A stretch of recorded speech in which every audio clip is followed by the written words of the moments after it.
Advice ko lang sa'yo na kayanin mo lahat ng hirap na pagdadaanan mo sa buhay.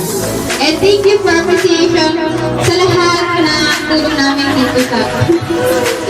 dito mo, sa lahat ng as in, ano na to, tuloy yung pinakasakit namin. And salamat kasi sobrang saya mo, pinakita mo sa amin lahat.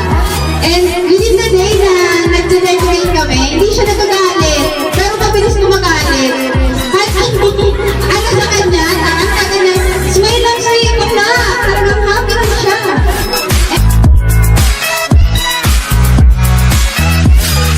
We've never gonna find someone like this. Someone like this.